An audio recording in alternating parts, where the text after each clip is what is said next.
Assalamualaikum warahmatullahi wabarakatuh. Waalaikumsalam warahmatullahi wabarakatuh. Bismillahirrahmanirrahim. Alhamdulillahi rabbil alamin.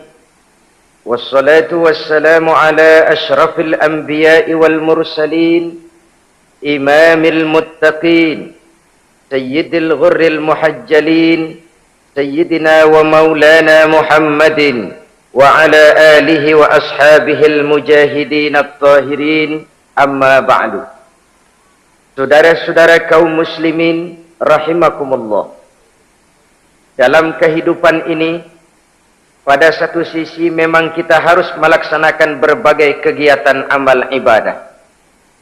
Tetapi pada sisi lain, kita juga harus menjaga jangan sampai amal ibadah yang sudah kita kerjakan itu dihancurkan oleh sikap kita sendiri. Bahwa kita sudah sholat, alhamdulillah. Bahwa kita sudah zakat dan memberikan sedekah, syukur. Bahwa kita sudah melaksanakan ibadah haji, thayyib. Apakah dengan demikian amal kita sudah menjadi banyak? Nanti dulu. Jangan berbangga hati dan puas diri. Pada kesempatan yang berbahagia ini, saya ingin menyampaikan satu hadis yang diriwayatkan oleh Imam Ad-Dailami, di mana Rasulullah sallallahu alaihi wasallam pernah bersabda, "Sittatu asya'in tuhbitul a'mal." Ada 6 perkara yang bisa menghancurkan amal yang sudah kita kerjakan. Salat yang sudah kita kerjakan itu, zakat yang sudah kita bayarkan itu, haji yang sudah kita tunaikan itu, bisa dihancurkan oleh 6 perkara ini. Nanti di akhirat, pada saat setiap orang menunggu pahala dari ganjaran amal yang ia kerjakan di dunia ini, kita menanti dan menanti, ya Rabb, mana amal kebaikan saya? Mana pahala kebajikan yang saya lakukan? Hasilnya tidak ada. Amal yang kita kerjakan dihancurkan oleh sifat-sifat yang akan kita kemukakan pada pertemuan kali ini. Yang pertama yang bisa menghancurkan amal adalah al-istighalu bi'uyubil khalqi. Orang yang terlalu sibuk mencari-cari aib dan kekurangan pada diri orang lain. Habis waktunya hanya untuk mengorek-ngorek celah orang, sementara ia lupa pada aib dan celak dirinya sendiri. Sifat seperti ini menghancurkan amal yang sudah kita kerjakan. Sedangkan baginda Nabi mengajarkan, tuba liman syaghalahu aibuhu an uyubin nas. Beruntunglah orang yang kekurangan pada dirinya menyebabkan dia sibuk sampai ia tidak sempat mencari-cari aib dan kekurangan pada diri orang lain. Saudara-saudara kaum muslimin rahimakumullah. Sibuk mencari aib orang tentu bukan dengan tujuan positif.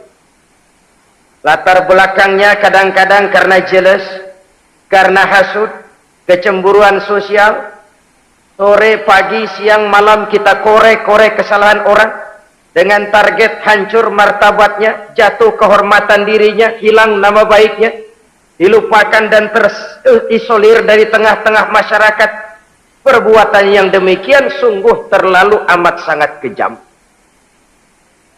Salat kita, puasa kita, haji kita bisa dihancurkan jikalau kita terlalu sibuk mencari-cari aib orang lain. Muslim dengan muslim itu bersaudara. Kalau kita menganggap muslim yang lain adalah saudara kita, maka aibnya adalah aib kita, kekurangannya juga adalah kekurangan kita. Pada saat kita melihat pada dirinya terdapat kekurangan, tugas kitalah menutupi. Ini yang dijamin oleh Nabi, man satara musliman satarahullahu fid dunya wal akhirah. Siapa yang menutupi aib dan celah orang-orang beriman, Allah akan menutupi aib dan celaknya di hari akhirat nanti. Zaman sekarang, zaman gosip. Zaman sekarang, zaman isu. Sehingga hal yang 1 meter pun dapat jadi 5 meter. Yang 5 meter dapat saja menjadi 10 meter. Kita sibuk membumbui hal-hal yang kita tidak tahu duduk perkara yang sebenarnya. Bahkan lebih celaka, kadang-kadang kita malah sok tahu. Memberikan vonis dari sudut pandang kita sendiri. Adalah tidak bijaksana jika kita mengukur baju orang lain dengan badan sendiri. Baju orang lain kita ukur pakai badan kita. Tentu saja enggak pas. Begitulah. Terlalu sibuk mencari-cari aib orang lain, menghancurkan amal ibadah yang sudah kita kerjakan. Na'udzubillah, summa na'udzubillah. Kadang-kadang hadir majelis taklim di pengajian, ngaji setengah jam, ngomongin orang 2 jam setengah. Tekor, defisit, belum bergeser dari majelis taklim. Ini kan penyakit rohani, di mana kedudukan kita antara sesama muslim bagaikan satu tubuh. Kalau yang satu sakit, yang lain ikut merasakan sakit. Yang satu terhina, yang lain ikut merasakan terhina.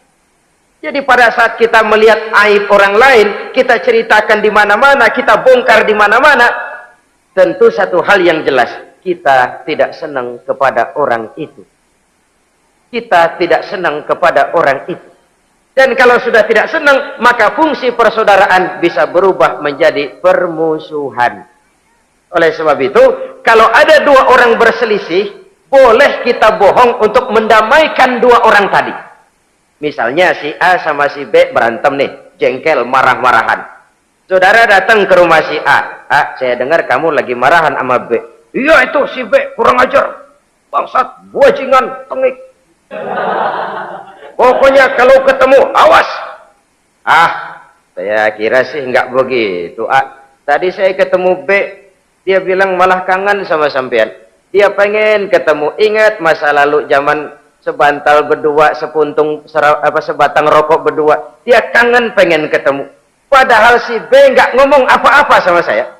Saya olah sedemikian rupa sampai si A tenang. A tenang, saya datang ke rumah B. B, katanya kamu lagi marahan sama si A. Iya tuh A, kunyuk monyet. Udahlah, pokoknya kalau ketemu dia saya hantam habis. Ah, barusan saya ketemu si A, dia bilang pengen ketemu ente. Pengen ngobrol kayak dulu, mengembalikan keharmonisan yang hilang, mengembalikan kehangatan persaudaraan yang lenyap. Si A tenang, si B adem. Kenapa? Karena bohong saya. Kesana saya ademin, kesini saya ademin. Jenis bohong seperti ini berpahala. Kenapa? Tujuannya mendamaikan orang yang sedang berselisih. Tapi kan orang bermental seperti ini jarang. Yang banyak kan tukang kompor sekarang.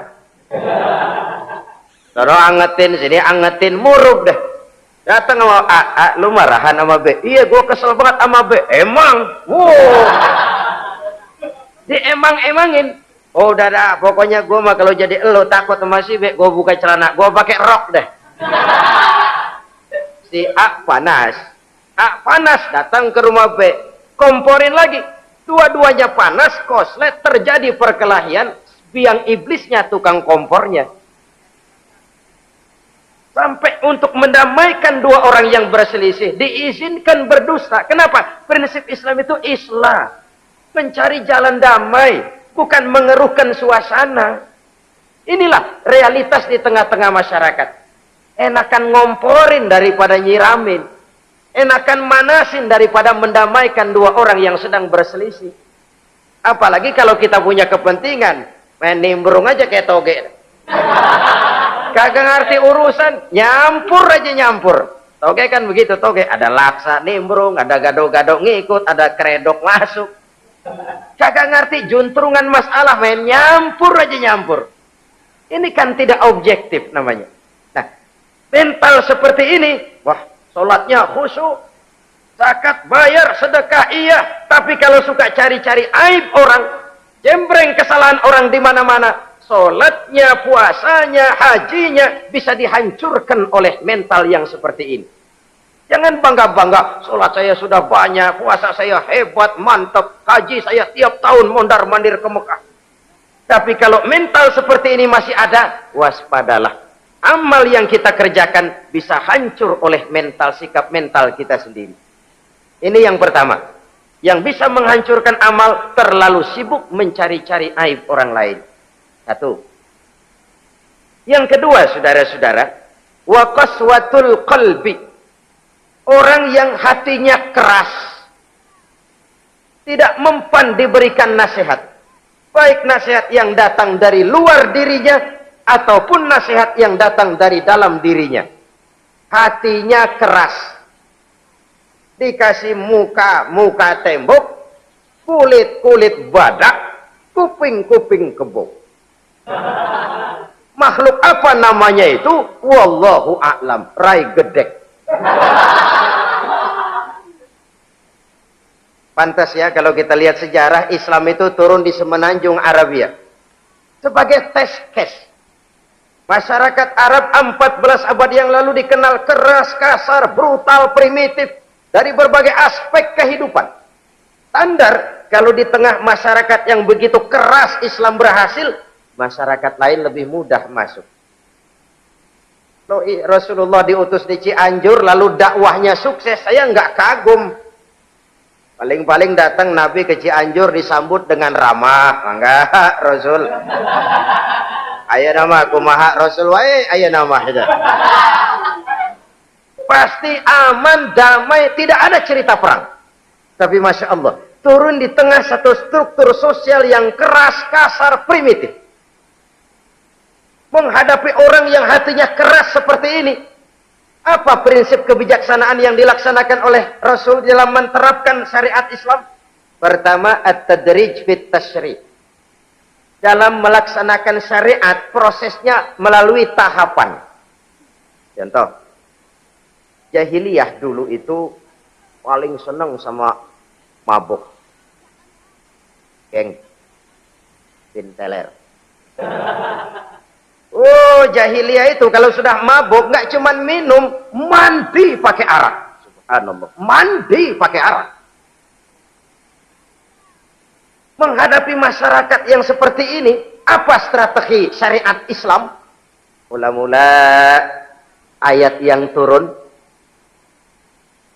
yas'alunaka 'anil khamri wal maisir qul fihima ismun kabirun wa manafi'un linnas. Mereka bertanya kepada Muhammad tentang arak. Katakan, arak itu ada manfaatnya, tapi juga ada bahayanya. Bahayanya lebih besar daripada manfaatnya. Tidak diharamkan dulu, tidak. Cuman dikasih sen. Teler emang enak. Oh, melayang ke langit.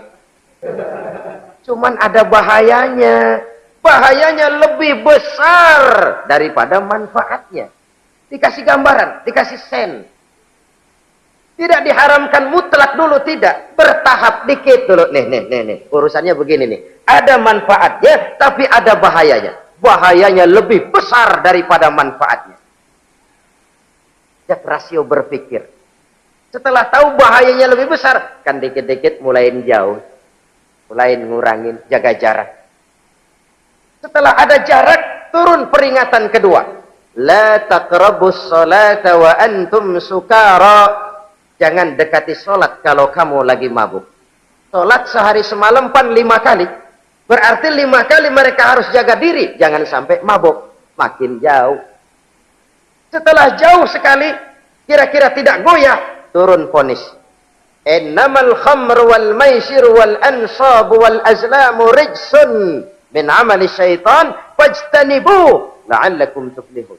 Arak itu najis, kotor, perbuatan setan. Jauhi, pasti kamu akan beruntung. Baru timbul hukum haramnya. Orang udah nggak kaget. Kenapa? Pagi-pagi udah dikasih sen. Bahayanya lebih besar. Kalau sholat jangan, kalau mabuk jangan mendekati sholat. Makin jauh. Ini tahapan. Sama juga kita kan. Begitu jebrol lahirnya cuman susu itu.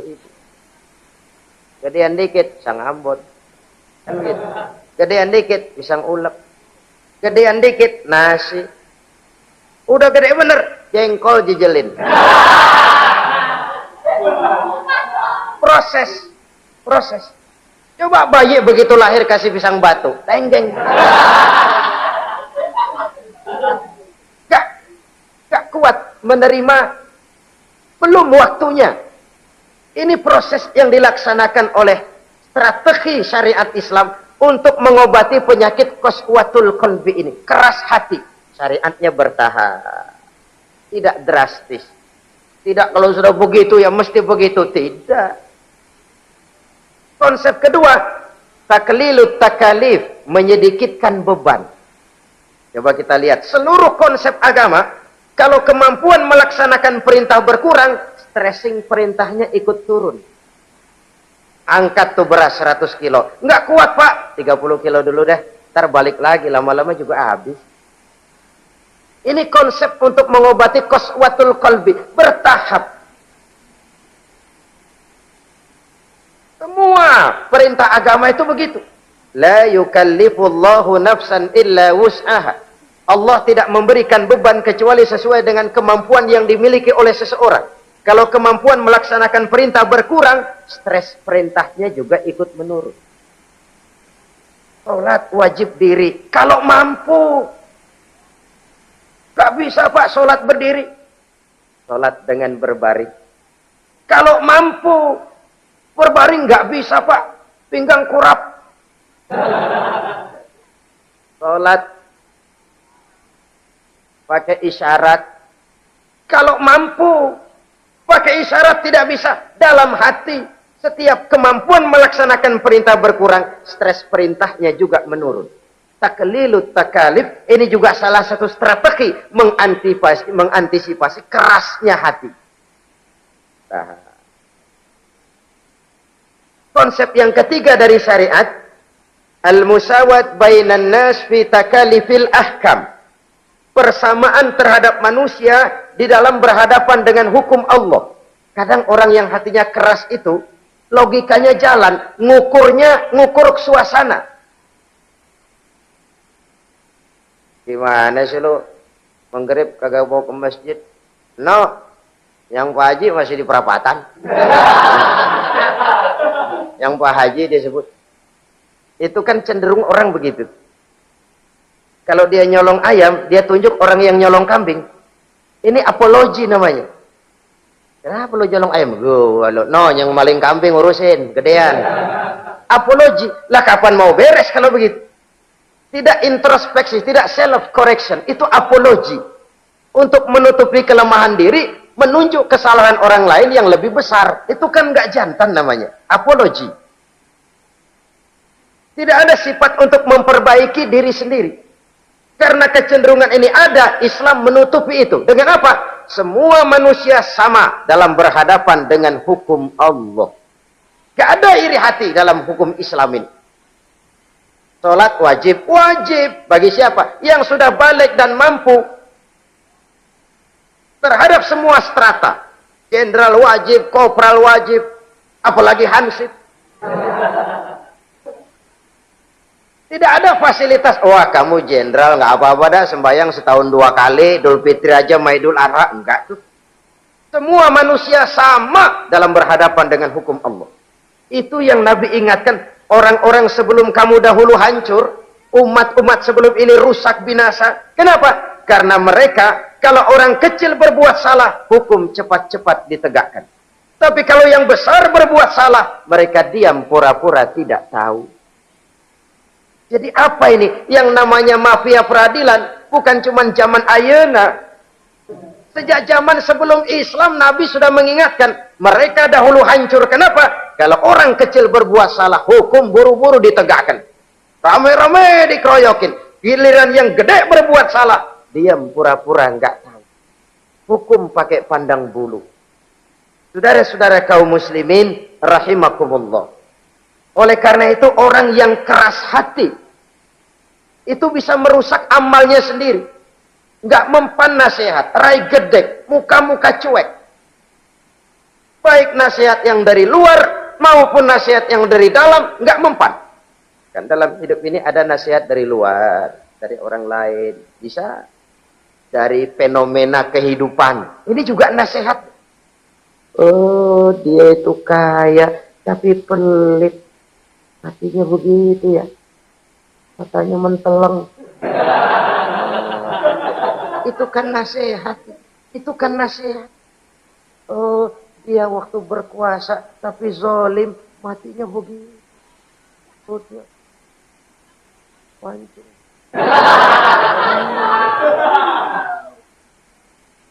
Fenomena kehidupan yang kita lihat, yang kita dengar, yang kita saksikan, itu semuanya bisa nasihat. Unzuru kaifa kana akibatul mukadzibin. Lihat kehidupan ini. Dunia ini kan sebuah sekolahan besar. Semua yang kita lihat, kita saksikan, kita pelajari, bisa jadi contoh buat kita. Orang yang bijak, yang bisa mengambil hikmah dari manapun datangnya. Baik dari yang baik maupun yang dari yang tidak baik. Saudara-saudara kaum muslimin rahimakumullah, nasihat yang datang dari luar, dari orang atau dari fenomena kehidupan, atau nasihat yang tumbuh dari dalam diri sendiri, perubahan organisme tubuh, itu kan nasihat. Ya Allah, sekarang cantik jelita. Iya, sedang sweet 17-an. Rambutnya hitam, ikal berderai. Iya, semua memuji. Alisnya katanya laksana semut beriring. Dagunya bak pauh dilayang. Kalau dia senyum, semua orang terpesona. Sekarang 50 tahun yang akan datang, coba senyum, kabur orang. Fenomena kehidupan. Apa yang tidak berakhir? Kenapa harus keras hati? Kita kata kita berkuasa, berapa hari kita punya jabatan? Kita kata kita kaya, berapa banyak harta kita? Kita kata kita alim, kita tahu. Apa yang kita tahu dari semesta jagat raya ini? Lalu apa yang tidak berakhir? Korun yang katanya kaya, mati itu. Fir'aun yang katanya gagah, mati. Napoleon Bonaparte, the Lion of Europe, singa daratan Eropa, mati. Saking matinya, mati.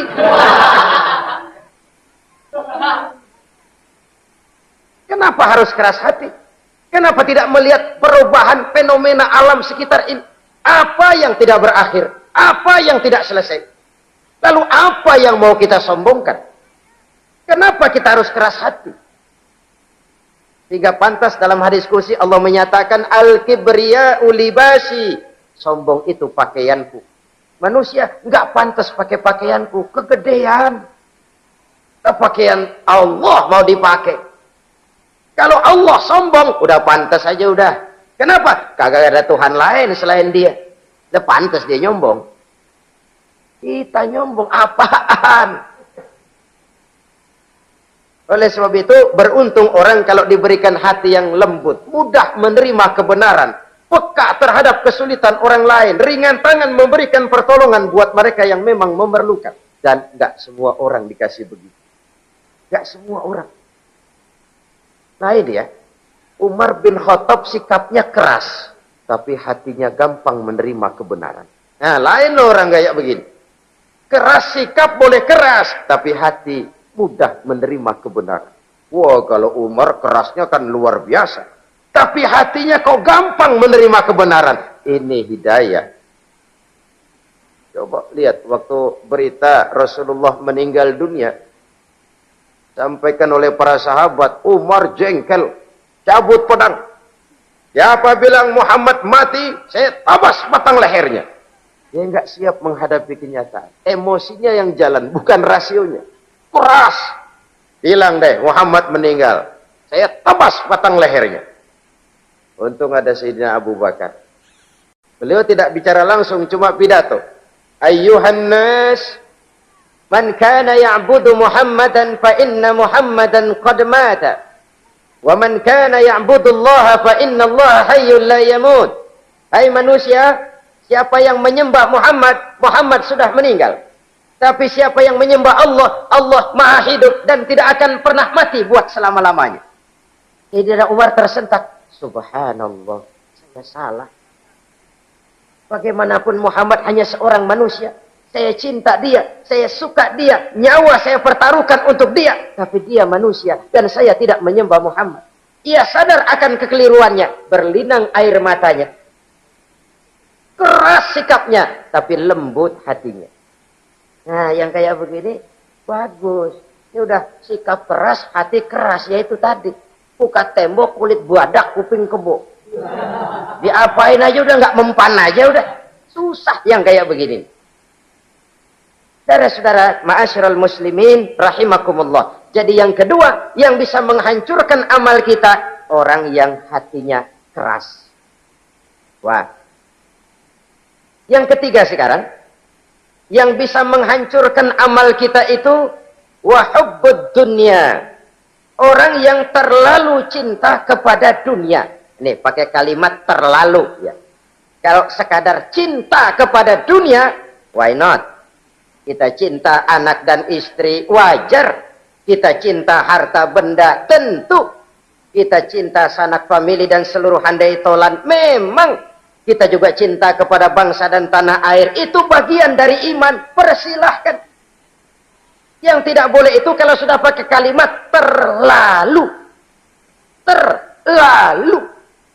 Sebab kalau sudah terlalu, itu sudah di luar kontrol. Orang lalu menghalalkan segala cara. Terlalu cinta kepada jabatan. Akhirnya bergeser. Sholat menghadap Allah. Dengar mau pindah jabatan ke tempat kering, gerasak gerusuk nyari dukun. Ini kan namanya iya kana budu wa dukun nasta'in. Nggak bisa wong itu satu paket. Kalau iya kana budu wa iya kana nasta'in. Kalau hanya kepadamu ya Allah kami menyembah, hanya kepadamu kami minta tolong. Ini paket, jangan dipisah-pisah. Menyembahnya kepada Allah, minta tolongnya kepada yang lain. Sinkret, bercampur. Iya, kalau es campur enak. Tapi kalau agama dicampur dengan yang lain, nggak enak rasanya. Sama juga begini, ada gelas ya. Kalau sepenuhnya diisi bensin, itu ketahuan, bisa diminum motor. Kalau sepenuhnya diisi air putih, jelas bisa diminum orang. Tapi begitu separuh diisi bensin, separuh diisi air putih, kacau dah. Motor minum, mogok. Orang minum, mabok. Dijual juga nggak laku. Kenapa? Sinkret. Maka Allah pesan, wala talbisul haqqa bil batil. Jangan kau campur aduk yang hak dengan yang batil.